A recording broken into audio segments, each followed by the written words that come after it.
Okay, Bismillahirrahmanirrahim. Assalamualaikum warahmatullahi ta'ala wabarakatuh. Okay, so Alhamdulillah, today we will be continuing the first chapter, Introduction to Signals. So basically, from the previous lecture, we have covered how to do a basic signal operation, okay, and then we have know how to classify a signal. Okay, so today we will learn on how to do signal representation. Okay, so there are several of equations or basic functions that we can represent a signal. So basically all of the signal will be the input of a system. Okay, so that it can also be a combinations of these equations, so not only one type. Okay, so it might be a mix of equations. Okay, so for the first one is continuous time CT unit step system. Okay, if you are talking about UT, okay, so we will define mathematically as U, which is means unit. Okay, it equivalent to 1 if t larger than 0 and 0 if t less than 1. Okay, so if t larger than 0, it will be 1, and if t less than 0, it will be 0. So this is the basic unit step definition. Okay, so if you look at the example below, it's actually a combinations of two functions. What are the functions? Unit step with this one, ut minus 2, and also minus, okay, the first one minus the second one, which is ut minus 4. Okay, so we have to plot this one and subtract. Okay, for the first one is ut minus 2. Okay, if you see here, it is shifted to the right. Okay, minus 2. Okay, so it start at 2.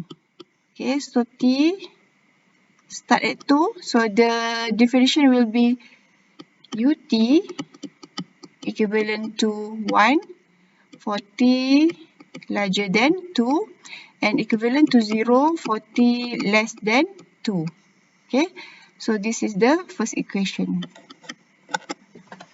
Okay, for the second equation, which is this one, it starts at 4, but here we minus. Okay, so just do the first one, ut minus 4, start at 4 here,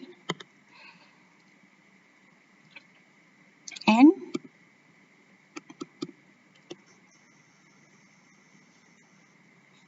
the equation will be 1 for t larger than 4 and 0 for t less than 4. Okay, so if we subtract this one, okay, this is 4, 0 minus 0, 0. Okay, so this one 1 minus 0, 1 minus 0, 1. Okay, 1. Until here, 1 minus 0 is 1. But here, 1 minus 1 is 0. Okay. Okay, so it only have value of 1 from 2 to 4. Okay, so we redraw here. From 2 to 4, it has the value of 1 and the rest is 0. So this is ut minus 2 minus ut minus 4. Okay. Right, so the next one, let's see this example. We have done this. Okay, so this is ut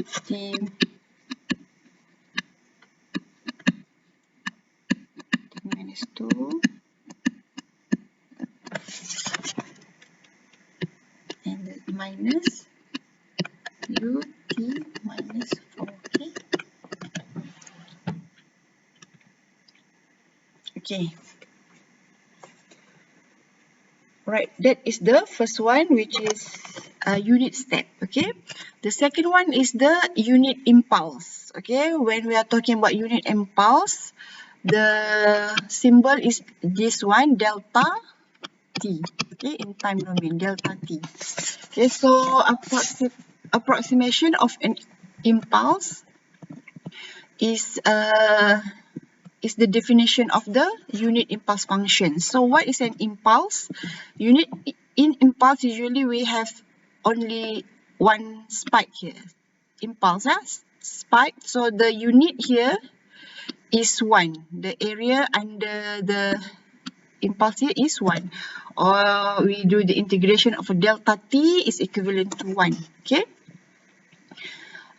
Note that the area under the pulse, the area must be unity. So even though this is 1 over epsilon, here if we measure from minus epsilon divided by 2 to epsilon divided by 2, so it equivalent to 1. Okay. So usually the size will be very small.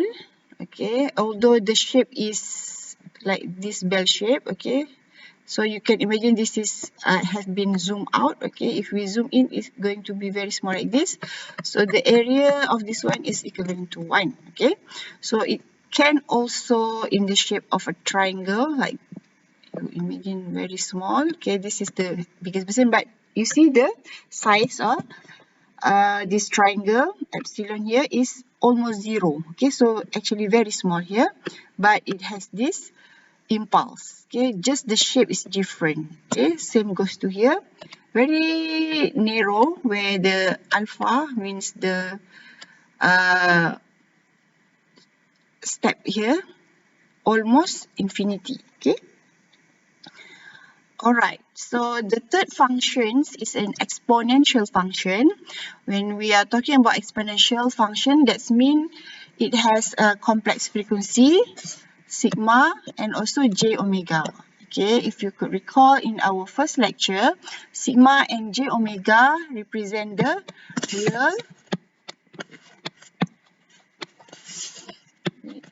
real, and also this is imaginary.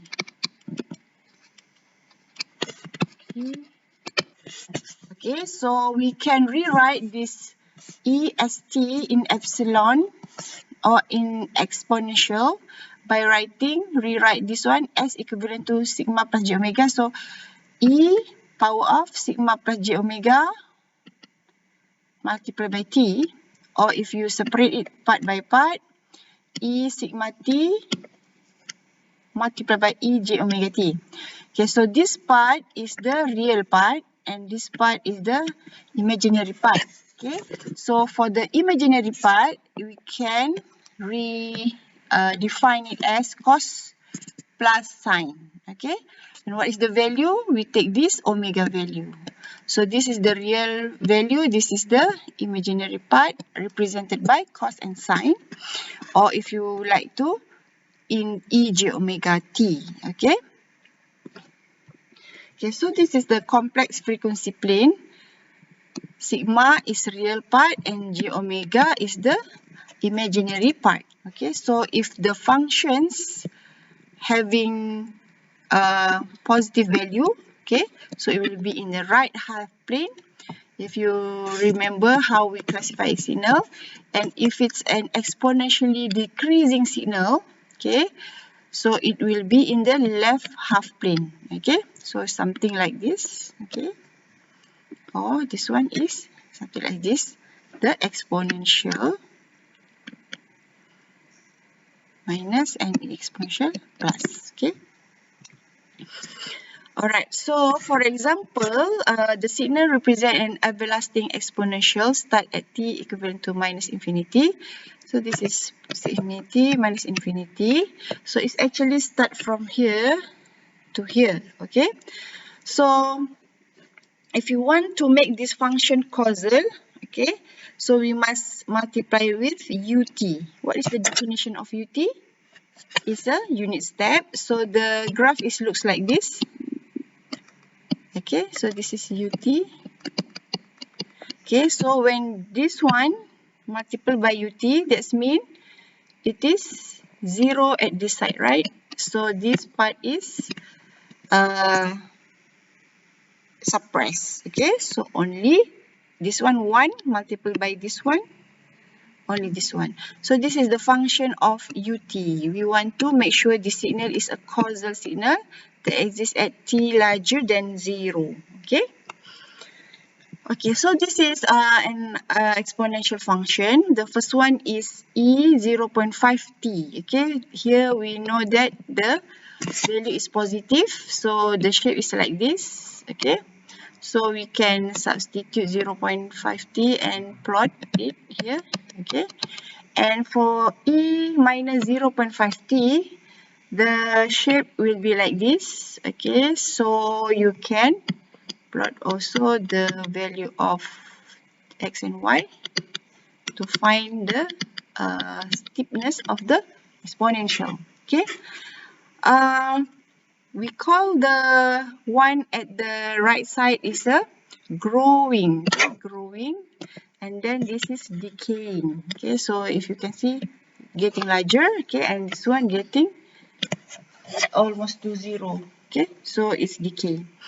And then we see that in this the next example, the function e 0.5t multiply with cos 2 pi t. Okay, so we know that minus 0.5t is like this.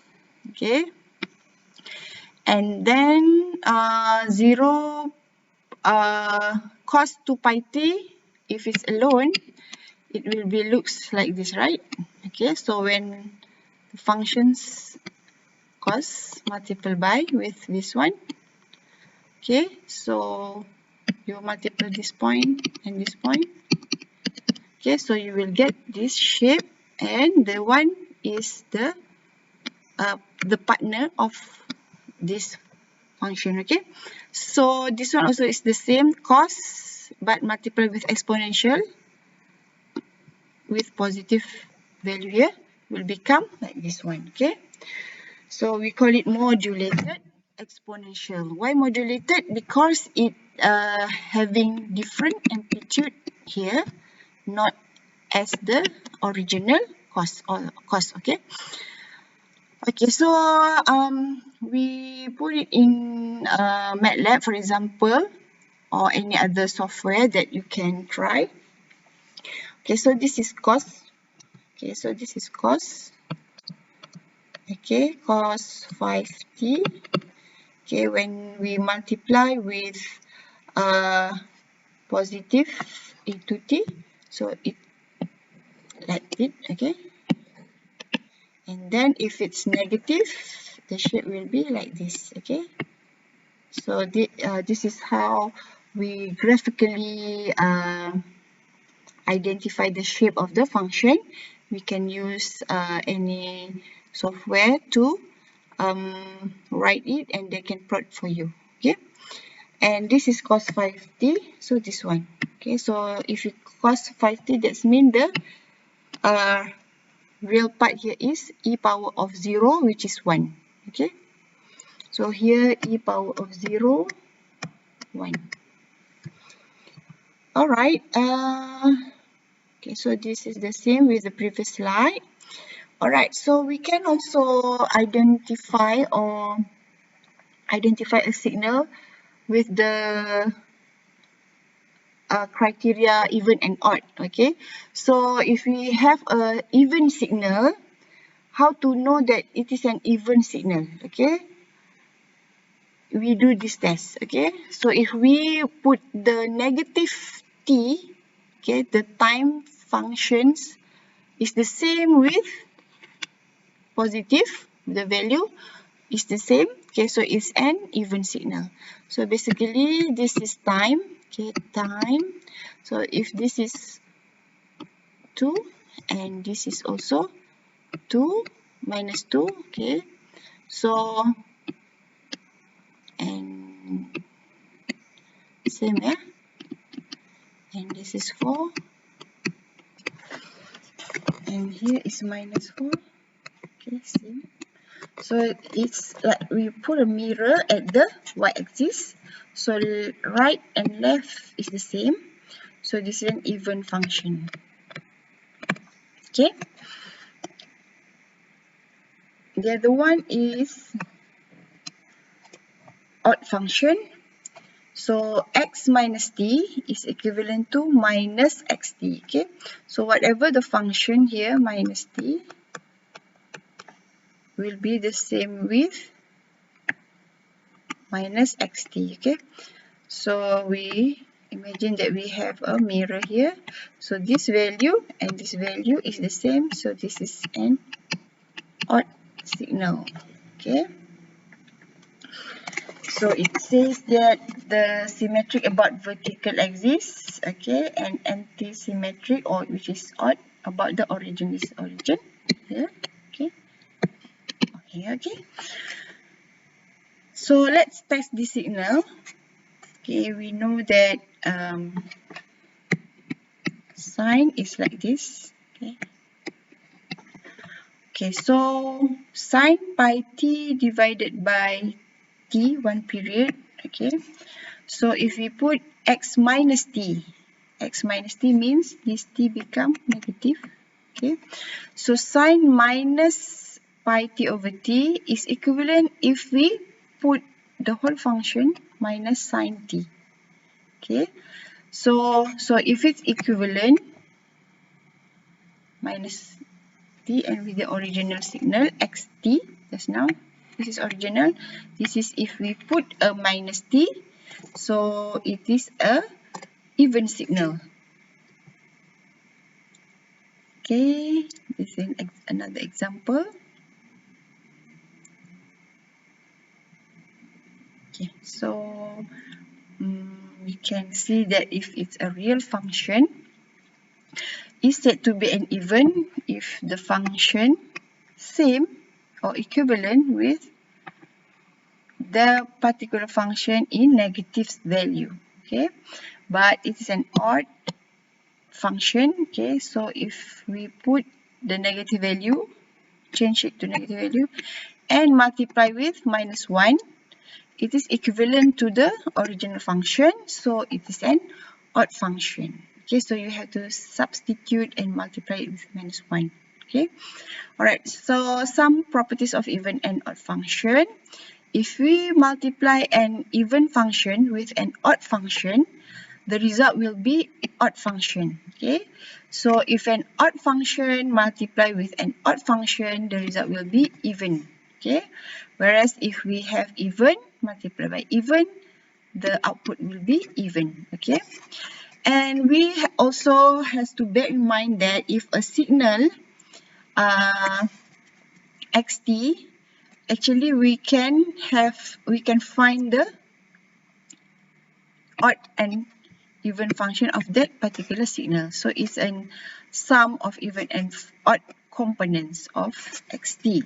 Okay, why? Because if we expand this one, okay, so this is the definition of even function, and this is the definition of odd function. If you do the factorize, okay, so we'll get the original function xt back. Okay,